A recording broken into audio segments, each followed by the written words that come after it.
രാഴ്ചേട്ടോ എന്റെ കുഞ്ഞിനെ ഇവിടുന്ന് എടുത്തോണ്ട് പോകണം കേട്ടോ. ഇവിടുന്ന് ആംബുലൻസെ കയറ്റരുത്. ഒരിക്കൽ കൂടി അവനിന്ന് വഴിയൊന്ന് നടന്നു പോകോട്ടെ. നീ അവനൊന്നും പറ്റത്തില്ല. അരുണേ, ഇനി നിങ്ങൾ അവനെ അന്വേഷിച്ച് ഇവിടൊന്നും വരത്തില്ലല്ലോ. വരുവോ?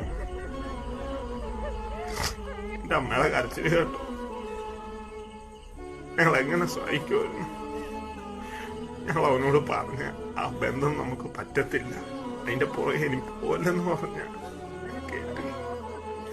അവരൊക്കെ വലിയ ആളുകളാണ്, കള്ളക്കേസ് കുരുക്കിയത്. അരുണ് തോന്നുന്നു എന്റെ കുഞ്ഞ് ആ കൊച്ചിനെ പീഡിപ്പിക്കുക. പീഡനശ്രമത്തില കേസ് കൊടുത്ത TV-യിലും പത്രത്തിലും എല്ലാം വാർത്തയും വന്നു. ഇനി പുറത്തിറങ്ങുമ്പോ അവനെ അങ്ങനെ നാട്ടുകാരികളും അതിമനം കൊണ്ട് ചെയ്ത എന്റെ കുഞ്ഞ് പീഡിപ്പിച്ചിട്ടുണ്ടാണ്. എന്റെ കുഞ്ഞ് പീഡിപ്പിക്കത്തില്ല. ഒരു പാവം